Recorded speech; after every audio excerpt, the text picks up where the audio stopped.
Warahmatullahi wabarakatuh. Materi kali ini mengenai evolusi. Ya. Em, Sebagai pembuka, ada satu buah pernyataan bahwa makhluk hidup yang ada saat ini bukanlah makhluk hidup yang pertama kali menghuni bumi. Satu fakta yang sebenarnya muncul dalam sejarah adalah makhluk hidup yang ada di masa lampau itu ada yang berbeda atau berbeda dengan makhluk hidup yang ada saat ini.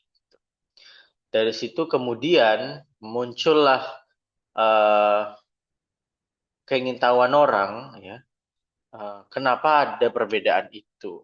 Dan salah satu yang menjelaskan jawabannya adalah teori evolusi.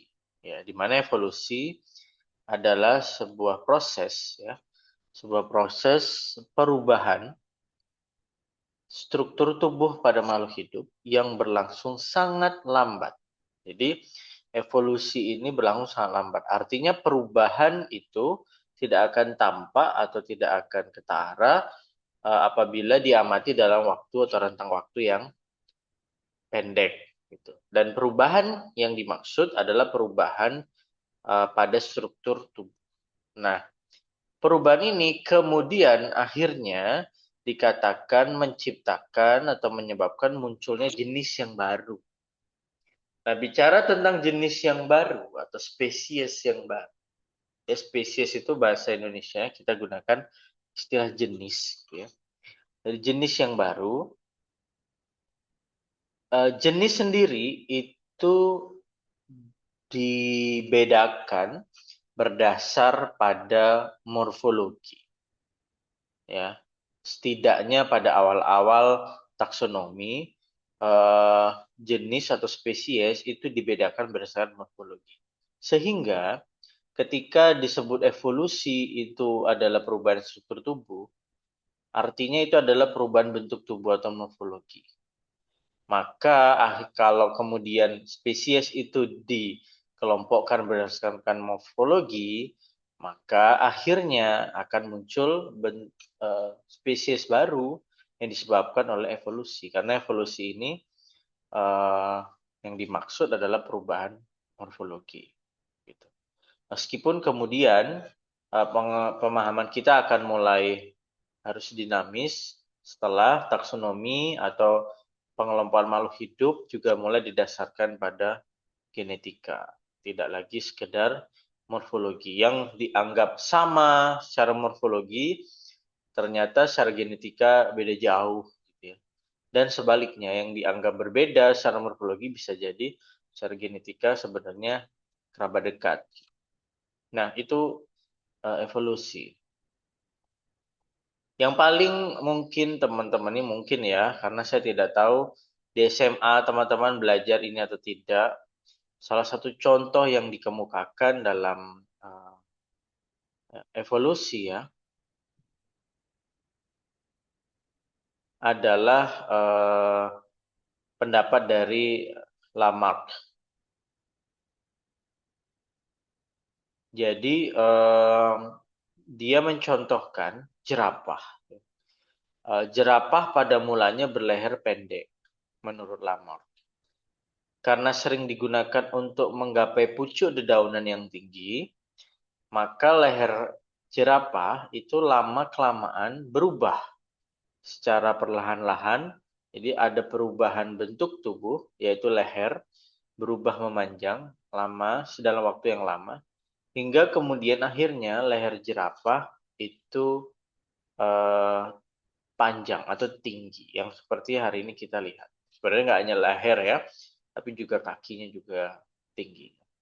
Nah, itu pendapat Lamarck menjadi contoh dari mutasi. Tentu ini banyak perdebatan tentang ini gitu ya. Karena apa? Karena yang pertama, apakah ditemukan jerapah atau fosil jerapah yang berleher pendek, yang berkaki pendek misalnya gitu ya. Jika ini adalah sebuah perubahan, maka seharusnya telah ditemukan atau seharusnya ditemukan juga jerapah yang lehernya pendek, jerapah yang lehernya agak panjang, jerapah yang lehernya lebih panjang lagi, hingga kemudian ketemulah jerapah yang lehernya panjang seperti sekarang. Nah, Charles Darwin sendiri itu tidak setuju dengan pendapat Lamarck tadi. Jadi kalau Charles Darwin memahami evolusi, ya, tidak ada individu yang identik.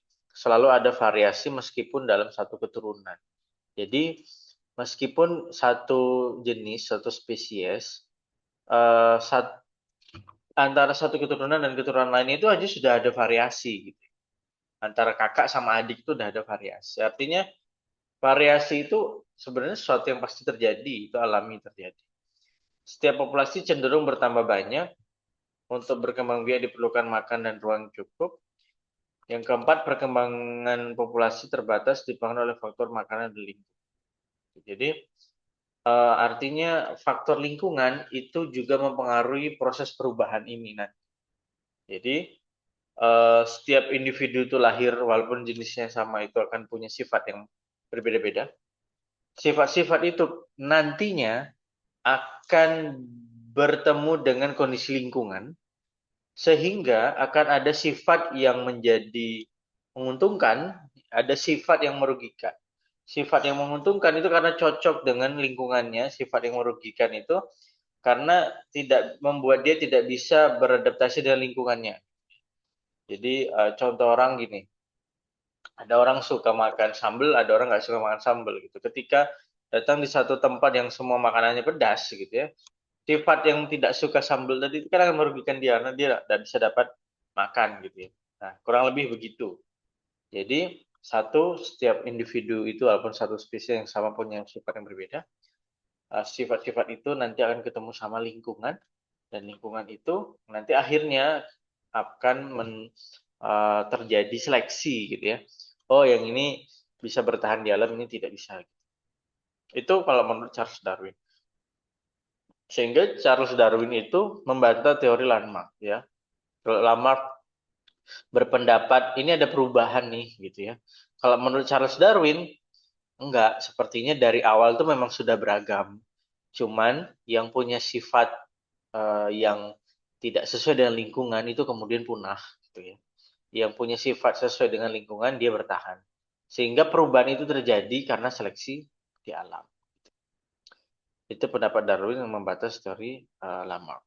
Jadi termasuk pada fenomena jerapah tadi nggak dari menurut Darwin dari dulu lehernya itu ada yang panjang ada yang pendek gitu. Yang pendek aja kemudian nggak bisa makan punah gitu. Sehingga yang tersisa hanyalah yang lehernya panjang dan kita temui sampai hari ini. Nah, yang membuktikan teori evolusi pertama variasi makhluk hidup tadi ya. Kita tahu tadi salah satunya nomor satu kan ada variasi makhluk hidup. Makhluk hidup sesama kumbang misalnya, itu saja punya variasi. Ya, sama-sama kumbang saja di alam itu ada variasi. Kedua, kita bisa mempelajari evolusi ini menggunakan fosil-fosil atau sisa binatang atau tumbuhan yang telah membatu. Ya, kita temukan fosil-fosil, di situ kita bisa lihat ditemukan pada lapisan kulit bumi yang mana sehingga menunjukkan waktu kehidupan dari organisme itu. Nah, dari situ kita bisa belajar evolusi. Seperti yang tadi saya sampaikan, apakah kalau memang ini evolusi adalah perubahan, apakah ada fosil yang ditemukan perubahan jerapah lehernya pendek, agak panjang, agak panjang, agak panjang, sampai jerapah lehernya panjang. Nah, itu kan kita pelajari melalui fosil. Kemudian anatomi ya, kita bisa juga pelajari atau membuktikan evolusi ini melalui kajian embriologi, organ homolog dan organ analog. Jadi di embrio itu berbeda-beda jenis makhluk hidup itu embrionya itu punya bentuk atau sifat, bukan sifat ya, bentuk dan struktur yang hampir mirip gitu ya, hanya peletakannya agak berbeda. Nah, ini menunjukkan bahwa sebenarnya punya kekerabatan gitu tadinya gitu. Cuma belakangan kemudian kita punya sifat yang berbeda. Kalau teman-teman di usia ini pernah mengalami sakit gigi karena geraham bungsu. Nah, yang belum pernah ya nanti ngalamin ya. Geraham bungsu itu adalah geraham, gigi geraham yang letaknya paling belakang ya. Di usia 20-an ke atas gigi itu baru muncul. Gigi itu baru tumbuh. Jadi kalau kita punya anak usia di bawah 1 tahun itu baru pertama tumbuh gigi susu, nanti dia SD pertama gigi susunya lepas kemudian muncul gigi dewasa gitu ya. Ada satu gigi, bukan satu ya, ada 4 gigi karena di geraham kanan kiri bawah dan kanan kiri atas yang akan muncul di usia 20-an ke atas. Nah, kemunculannya itu apa ya? Dominannya di sebagian besar orang itu menyebabkan rasa sakit karena geraham ini akan merobek gusi yang sudah dewasa dan bahkan dia dalam tanda kutip nyempil ya di belakang rahang kita itu yang sempit gitu ya. Nah, akhirnya pada beberapa orang itu mendorong geraham-geraham yang lain ke depan dan itu menyebabkan sakit gigi sehingga perlu dicabut dengan operasi. Nah, ini salah satu juga penjelasan evolusi yang menurut apa yang saya baca, ini salah satu bentuk evolusi bahwa karena manusia saat ini, manusia modern saat ini itu makanannya jauh lebih mudah untuk dimakan gitu. Maka geraham bukan gerahamnya. Uh, mulutnya itu ya, itu mengecil ya. Jadi rahangnya itu mengecil. Rahangnya mengecil. Nah, ternyata tertinggallah sifat gigi tadi yang masih masih bisa tumbuh gitu. Sehingga gigi geraham itu tadi nyempil. Itu kenapa? Karena rahangnya mengecil. Kenapa rahangnya mengecil? Karena faktor lingkungan saat ini manusia mudah untuk makan sehingga rahangnya tidak sebesar dulu. Jadi itu salah satu juga bentuk cerita dari evolusi. Nah, sehingga kita kita tidak perlu berdebat antara Lamarck atau Charles Darwin gitu ya. Dalam mekanisme evolusi ini ya sudah sementara ini kita kita tahu dua-duanya, kita gunakan saja dua-duanya dan ketika kita belajar nanti lama-kelamaan kita akan mulai mengarah pada Lamarck atau pada Charles Darwin gitu ya. Mekanisme evolusi akhirnya kita sarikan menjadi ada karena variasi genetik dan karena seleksi alam. Tidak salah satu tapi keduanya ini menjadi kombinasi. Jadi variasi genetik itu muncul karena perkembangbiakan secara seksualnya, kemudian ditambah dengan seleksi di alam. Sifat-sifat tertentu kalah daripada sifat lainnya. Kalah dalam arti dia tidak bisa bertahan di alam karena di alam ada lingkungan yang tidak sesuai, di alam ada predator dan seterusnya.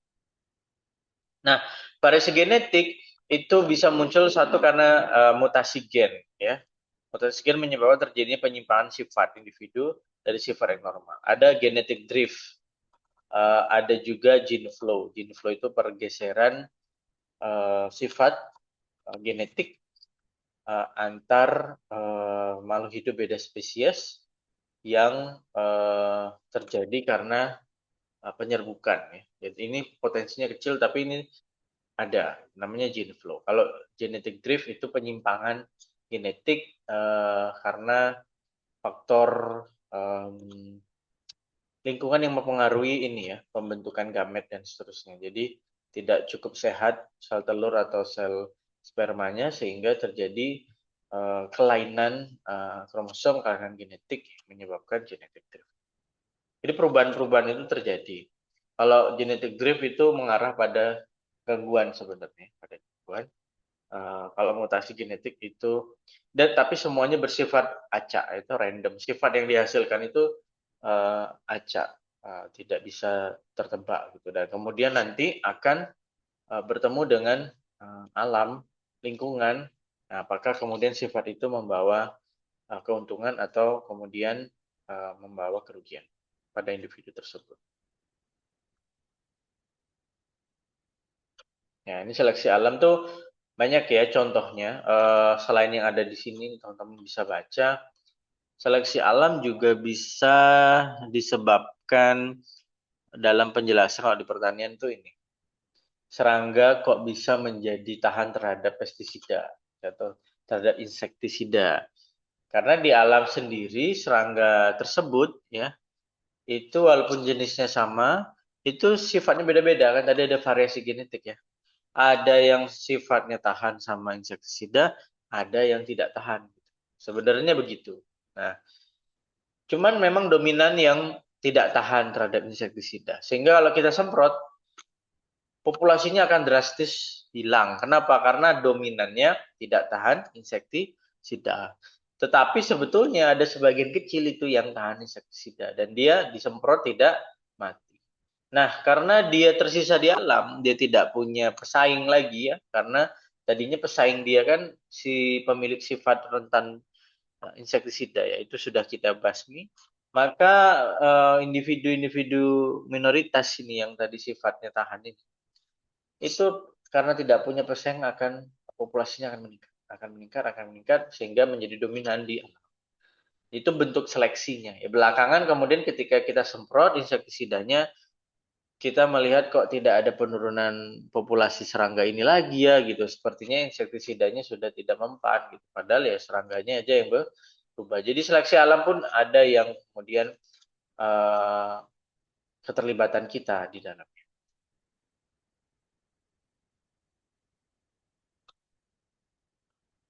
Berikutnya, nah berdasarkan arahnya evolusi dibedakan dua, satu progresif, dua regresif. Kalau evolusi atau perubahan yang lambat itu tadi menuju pada kemungkinan individu itu bisa bertahan hidup, ya itu disebut progresif. Jadi perubahan ini memang membuat individu itu bisa lebih mudah mendapat makan, bisa lebih mudah melindungi diri dari predator, bisa membuat dia lebih bertahan dari cuaca, gitu. Itu berarti menuju pada bertahan hidup, menyebabkan individu itu eksis di alam, itu disebut evolusi yang progresif. Sebaliknya, evolusi regresif itu apabila perubahan itu kemudian malah justru menyebabkan pemilik sifat itu punah. Itu disebut dengan evolusi regresif.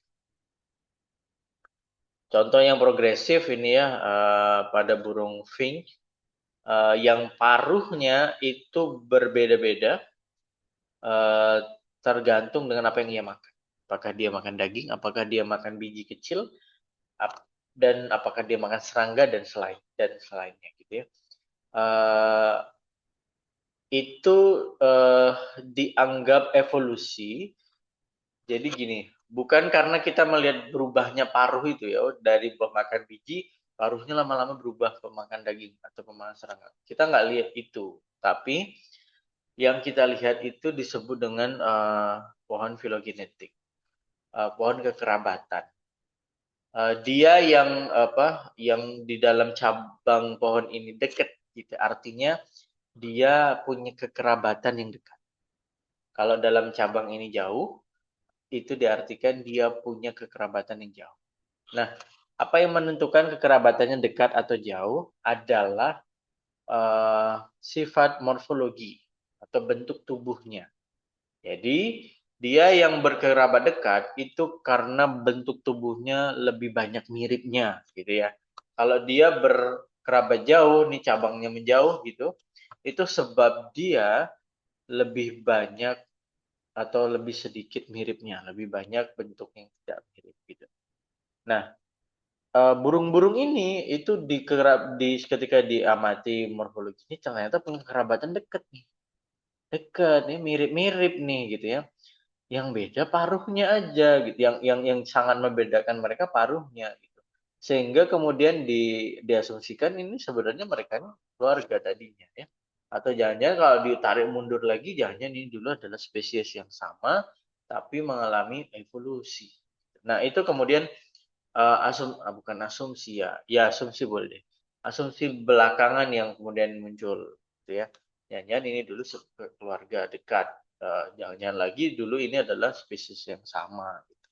Yang kemudian berevolusi dari bentuk paruhnya karena Makanan yang tersedia di alam berbeda. Di pulau satu adanya serangga, mulutnya serangga. Di pulau satunya lagi adanya biji, mulutnya pemakan biji. Tapi juga bisa sebetulnya ini semua jenis ya memang betul secara morfologi banyak sama, tapi memang dari awal jenis ini beragam mulutnya atau paruhnya. Nah, di satu tempat yang hanya terisi makanan biji-bijian, itu paruh yang nggak cocok, itu mati gitu ya. Maka tersisa burung-burung dengan paruh yang cocok untuk makan biji. Di pulau lain gitu ya, karena yang tersedia serangga, paruh-paruh pemakan biji, atau burung-burung pemakan paruh dengan paruh pemakan biji punah gitu ya. Yang tersisa hanya yang punya paruh cocok untuk makan serangga. Jadi selalu bisa dilihat dari dua sisi. Karena evolusi regresif tadi yang mengarah pada punah. Berdasarkan skala perubahannya, ada yang perubahannya itu terdeteksi sangat besar, ada yang terdeteksi kecil atau mikroevolusi ya. Walaupun yang makro tadi akan terbentuk dari mikroevolusi yang terjadi terus-menerus.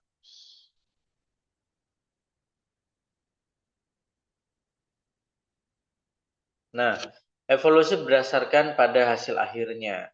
Ada evolusi divergen, evolusi pada satu spesies yang menghasilkan banyak spesies baru, dan evolusi konvergen. Evolusi yang perubahannya didasarkan pada kesamaan struktur antara dua organ atau organisme pada garis sama pada nenek moyang yang sama. Jadi kalau yang divergen itu membuatnya menjadi semakin berbeda. Jadi kalau dibuat pohon filogenetik itu dia punya kesamaan sifat, kesamaan morfologi, tapi lambat laun kesamaan itu makin rendah. Jadi semakin dia berbeda. Kalau yang konvergen sebaliknya. Diduga dia dimulai dari bentuk atau dari jenis yang jauh berbeda, tapi bentuk morfologinya lambat laun. Perubahan ini membuat bentuk morfologinya lama menjadi mirip, menjadi sama. Sekali lagi, mutasi ini tadi kita pelajari dari bentuk-bentuk ya. Nah, padahal tidak hanya bentuk yang bisa dikaji, tapi juga bisa genetik. Tapi prinsipnya sama. Kesamaan bentuk, kalau nanti genetik ya kesamaan genetik. Nah, ini tadi burung Fink juga punya contoh divergen, jadi dia semakin berbeda jadi akhirnya. Tapi kita sepertinya tadi melihat bahwa burung ini awalnya adalah jenis burung yang sama gitu ya. Karena punya bentuk lainnya, bentuk tubuh lain selain paruh yang sama. Lama kelamaan kok menjadi jenis yang berbeda ya. Semakin kesini semakin berbeda paruh. Nah, kalau yang sebaliknya tadi divergen, konvergen itu teman-teman kita lihat ikan hiu sama ikan lumba-lumba gitu ya. Keduanya ini kan berbeda ya, berdua berbeda. Ikan hiu itu masuk ke ikan, kalau ikan lumba-lumba itu kan mamalia, ya, mamalia. Nah, sebenarnya ini kan berarti awal mulanya berbeda. Hari ini kita lihat keduanya tuh punya bentuk yang sama, sama-sama seperti ikan gitu ya. Tapi nyatanya yang satu itu sebenarnya kelompok ikan ya, Pisces, yang satu itu termasuk mamalia. Ini sebenarnya sepertinya dulu awalnya berbeda dan lambat laun perubahan membuat mereka semakin mirip. Gitu. Namanya evolusi konvergen. Kelelawar juga begitu. Sekarang kita lihat kelelawar dan burung sepertinya sama, padahal kita tahu keduanya itu punya namanya sifat yang berbeda. Jadi sepertinya ini dulu adalah kelompok yang jauh gitu ya, berbeda jauh, tapi evolusi membawa mereka menjadi punya sifat yang sama. Terlepas apakah evolusi itu terjadi betul atau tidak ya, perubahan itu terjadi betul atau tidak. Nah, bagaimana dengan tumbuhannya? Nah, hari ini kita lihat tumbuhan-tumbuhan itu berbeda-beda tergantung dengan lokasinya, ya kan? yang di air, yang di area rawa, yang di daratan kering, yang di dataran tinggi, dataran rendah itu punya sifat yang beda-beda. Kita nggak lihat tanaman-tanaman dataran tinggi di dataran rendah. Begitu juga sebaliknya. Tanaman dataran rendah nggak mungkin kita lihat di dataran tinggi. Nah, padahal mereka ini kan tanaman yang sama. Ya. Sama-sama punya batang, punya bulu angkut, sama-sama punya daun begitu. Tapi akhirnya punya bentuk-bentuk atau sifat-sifat yang menyesuaikan lingkungannya. Yang di dataran tinggi, yang di area air, yang mengapung di air, yang di daerah gurun itu kan beda-beda ya. Ya itu perlu dianggap dalam teori evolusi itu mereka berubah yang menyesuaikan dengan lingkungannya atau terjadi variasi genetik dan seleksi alam menyebabkan di gurun hanya tersisa tanaman-tanaman kaktus misalnya atau yang punya daun tajam atau yang bisa bertahan dari kekeringan gitu. Sedangkan tanaman yang tidak bisa tahan kekeringan tidak ditemukan di sana karena punah gitu ya.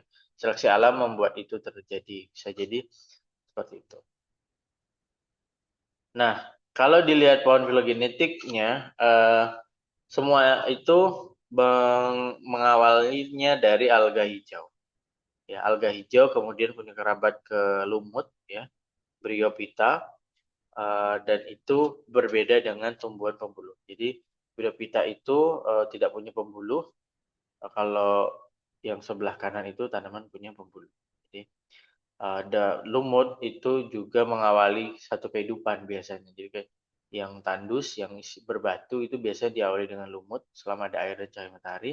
Memecah batu menjadi partikel atau agregat yang lebih kecil, barulah di situ bisa tumbuh tumbuhan berpembuluh. Ya, dari penemuan fosil kita lihat bahwa jenis-jenis tanaman yang tumbuh di masa lampau itu berbeda dengan yang tumbuh saat ini. Jadi ini menyesuaikan dengan kondisi lingkungan. Apakah ini perubahan evolusi?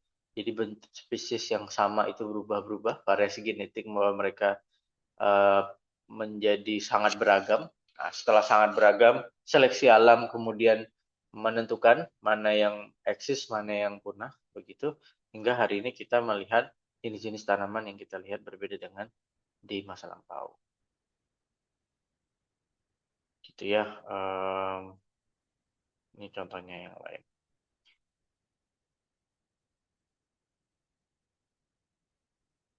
Ya. Jadi salah satu bentuk adaptasinya itu keberadaan akar, batang, daun yang fungsinya mulai bertambah ya, yang sangat menyesuaikan dengan lingkungan gitu.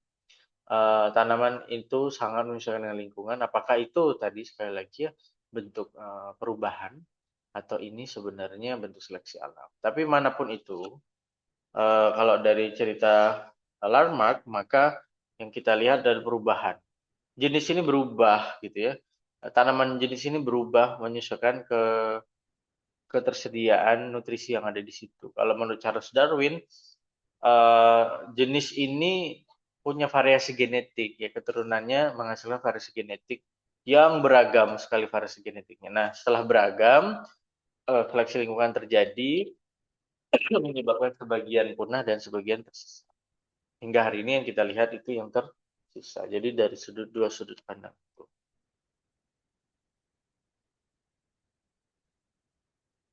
Ya, demikian untuk materi yang kali ini mengenai evolusi. Semoga membantu.